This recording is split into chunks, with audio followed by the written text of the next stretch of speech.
Attention les enfants, voyez. La vidéo de Killer Bee va commencer, voyez. Alors n'oubliez pas la cloche et réagissez à ce que vous allez entendre, voyez. Bon visionnage les abeilles, voyez. Bzz les abeilles et bienvenue sur Killer Bee, ici Nilo Soubéran, toujours accompagné par mon fidèle Happy End. Donc cette fois, en fait, on va faire une sorte de cérémonie des Oscars. Un top, hein, bien évidemment, ça va se finir par un top. On va commencer par donc donner les nominés, dire qui sont nominés au poste de futur Mugiwara. Mais quand je dis futur Mugiwara, je parle bien évidemment du bateau et non pas de la flotte. Donc, on va commencer de suite. Avec, bien évidemment, après on décernera les prix, donc le top 5 des futurs Mugiwara. Non, en fait, c'est le top 5 du prochain Mugiwara, si je me souviens bien. Donc, de ceux qui nous ont marqués au cours de ces 20 ans de One Piece. Donc, de tout temps, on s'est fait avoir par Oda. On pensait que notre nouveau Mugiwara allait arriver. À chaque fois, ça a été le cas. Le grand messie, le pirate, le 10e membre, il y a eu des tonnes de trucs. Hein. Le premier qui nous a bien entubé, mais du début à la fin, ça a été Gaemon. Gaemon, on a même eu jusqu'à une proposition de Luffy en fait. On a eu une proposition de Luffy qui lui a demandé de rejoindre l'équipage et il l'a refusé. Il a juste dit non. Il a dit non, je veux pas, je veux protéger l'île ou je sais pas quoi. Et du coup, Gaemon aurait pu être un Mugiwara sans ce nom. Vous voyez ? Arrête de crier, monsieur. Ensuite, on a donc encore beaucoup plus vicieux que Gaemon.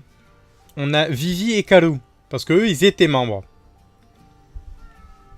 Eux, ils étaient carrément membres.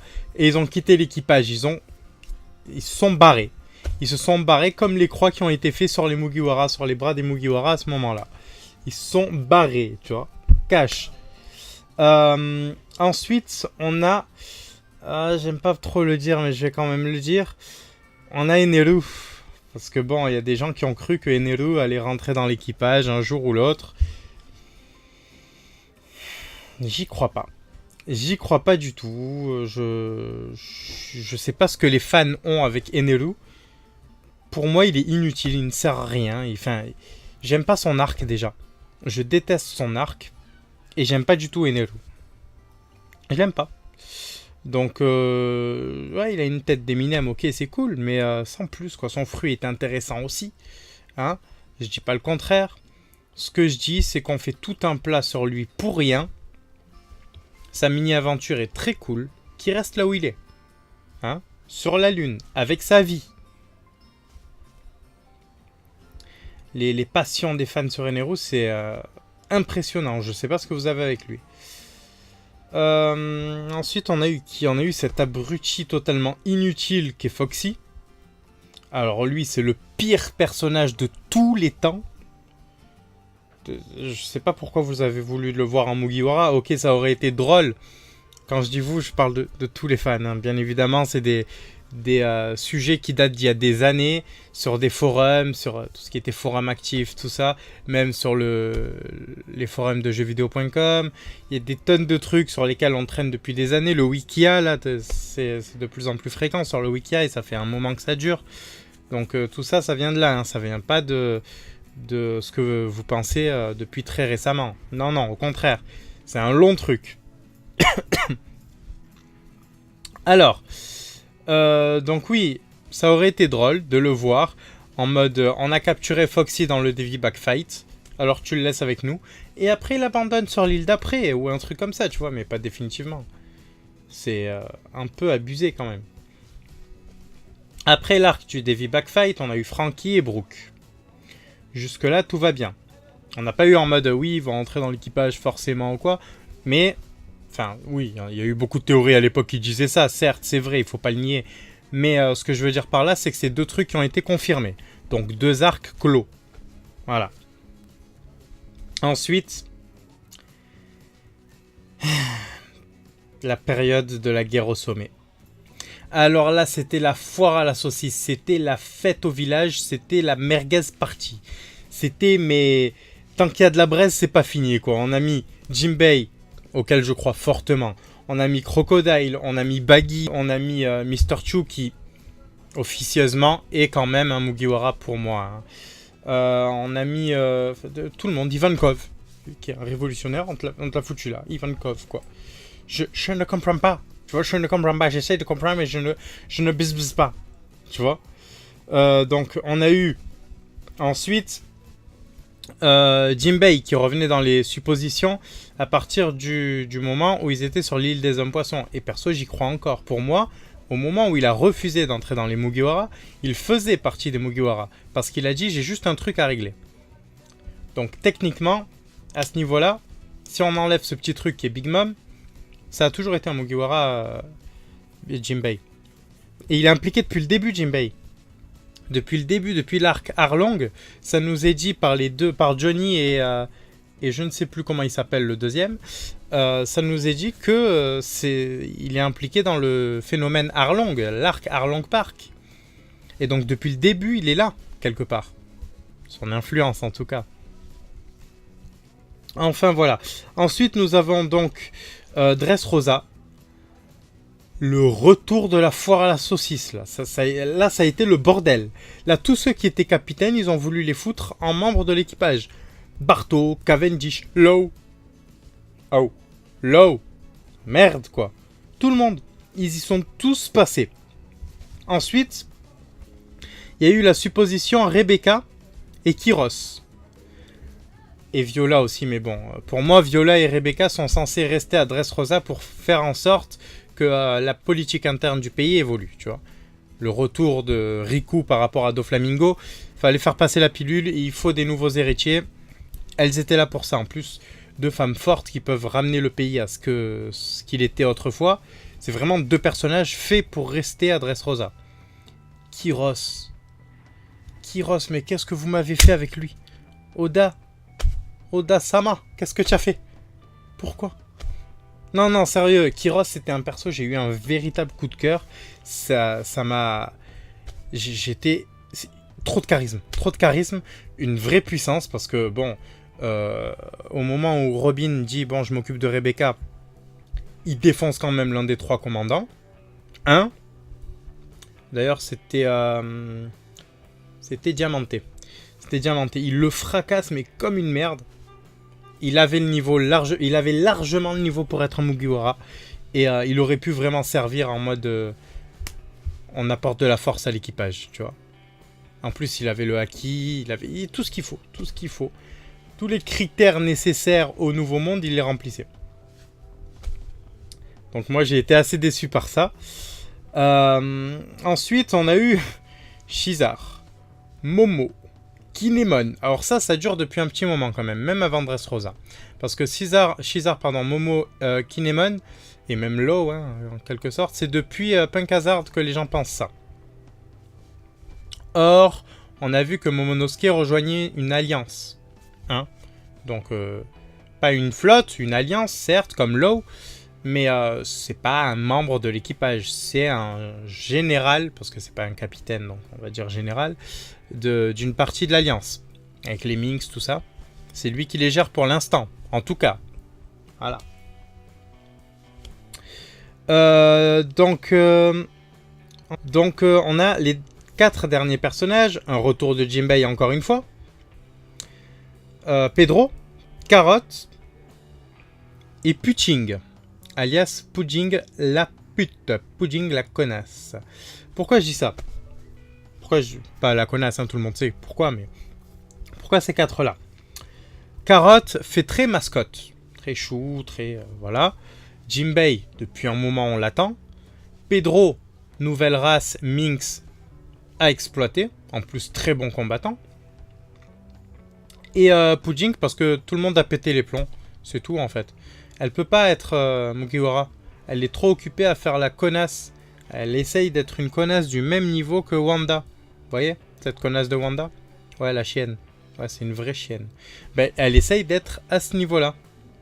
Et oui. C'est vraiment un niveau de connassitude qui est élevé. Et donc, on a ensuite, j'avais dit Jinbei, je les ai tous dit. Pour moi, véritablement, Pedro a des chances, mais pas de suite. Pedro aurait des chances dans un moment. J'explique pourquoi je dis ça. Pour moi, Jinbei doit rejoindre l'équipage maintenant. Je sais que c'est un peu un recrutement qui s'est fait en 2 temps. Mais il ne peut pas y avoir 2 Mugiwara d'un coup. Et encore, à supposer que Pedro veuille déjà rejoindre les Mugiwara. Les aider, sacrifier sa vie, ok, pas de souci. Mais rejoindre un équipage, lui qui se pense être en fin de vie, je sais pas. Je sais pas s'il voudrait pas plutôt rester sur Zou. Pour aider son royaume à lui, hein, les Minks, son peuple, lors des prochaines batailles, principalement sur Wa. Alors, la cerise sur le gâteau. Wa no Kuni. Pourquoi je dis ça? Parce que c'est à ce moment-là que j'ai pété les plombs. C'est à ce moment-là qu'à mon tour, j'ai commencé à devenir un peu un fanboy. Ouais. Je veux que Weeble rejoigne l'équipage. Alors, arrêtez de crier de suite. Arrêtez d'écrire vos commentaires, la vidéo elle est pas finie. Donc, je vais juste dire un truc. Weeble apporterait une force titanesque à l'équipage. Un power-up de malade au Sunny. Quand je dis au Sunny, c'est les membres de l'équipage, bien évidemment. Il apporterait un truc de fou. C'est quand même le Barbe Blanche 2.0. Merde.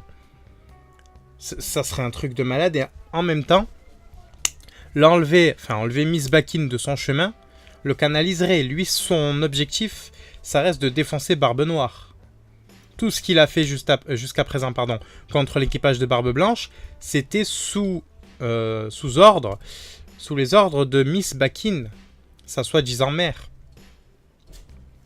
Et même si on sait, ou même si on nous dit que c'est pas le fils de Barbe Blanche, c'est pas réellement le fils de Barbe Blanche, lui se sent comme étant un fils de Barbe Blanche. Et là, il peut y avoir une scène intéressante au niveau de la flotte de Barbe Blanche qu'il accepte malgré tout ce qu'il a fait. En mode, mais tu es un enfant de Barbe Blanche dans la mentalité, tu vois. Il pourrait y avoir un truc de fou à ce niveau-là. Bon, ok, j'arrête de faire mon fanboy, ça va. Mais il ressemble à Obélix, donc du coup, c'était cool. Et, alors, puisqu'on est sur le côté fanboy, tout ça, je vais vous raconter l'un de mes fantasmes. Non, sérieusement, j'aimerais énormément, je ne pense pas que ça s'appliquera, parce que il y a d'autres membres, etc. J'aimerais énormément que Rayleigh, une fois que Luffy ait trouvé le One Piece, tout ça, rejoigne l'équipage. Pourquoi je dis que c'est compromis? Parce que Rayleigh, bien évidemment, est amené à revenir. Mais, si on a comme prévu Coppergaban, si on a Sigul, il y aura un retour des anciens membres de l'équipage de Roger. Il y aura Lauro Jackson. Donc il faudra un capitaine. Et qui de mieux que Rayleigh à ce moment-là? C'est pour ça que je n'espère pas trop. Je le veux, mais je me dis que c'est irréalisable, donc bon. Donc, de toute façon, ouais, non, la théorie de la flotte, là, que Lauro Jackson rejoigne la flotte, ça serait un peu plus intéressant.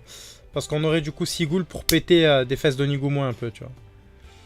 Mais, ouais, je veux quand même... Je sais pas, je suis partagé. À ce niveau-là, je suis vraiment partagé, j'aurai pas de réponse claire.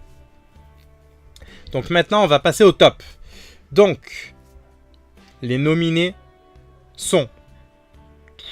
Au poste de la 5e place, qui a été élu, on a Gaemon. Alors Gaemon, pourquoi? Tout simplement parce qu'il a refusé une place de rêve. En numéro 4, on a Vivi et Mr. Chu ex aequo. Vivi a été membre des Mugiwara et Mr. Chu est un nakama de Luffy, donc c'est tout comme. Numéro 3, Kyros. Parce que ça aurait été tellement énorme d'avoir autant de charisme ajouté d'un seul coup à l'équipage. Ça aurait été un truc de fou. Deuxième, les gars. Deuxième. Edward Weeble. Parce que ça serait badass d'avoir 2 Shichibukai dans l'équipage. Pourquoi 2? Numéro 1, Jinbei. Jinbei parce que le titre de ce top c'est quand même qui sera le prochain Mugiwara. Et que c'est tout simplement lui. Et oui. N'est-ce pas? N'est-ce pas Trafalgar Deepwater Kenny? Il est là, vous l'avez vu, Low? J'en parlais tout à l'heure. C'est bien, repose-toi. Donc voilà, cette vidéo est à présent terminée. N'hésitez pas à vous abonner, à lâcher un pouce bleu si ça vous a plu, un commentaire, à partager bien sûr, au maximum pour que les abeilles soient de plus en plus nombreuses à bourdonner à travers le monde. Mais aussi de nous suivre sur nos réseaux sociaux qui se sont déjà affichés en description. Principalement sur Discord en ce moment, il y a pas mal de trucs. Surtout le RP One Piece, hein, donc RP pour roleplay, je le rappelle. Qui avance de plus en plus et on s'éclate, donc rejoignez-nous. Voilà, donc bzz les abeilles et à très vite. Si vous voulez soutenir Barbe Blanche et Luffy, abonnez-vous à Killer Bee, où c'est mon point ardent dans...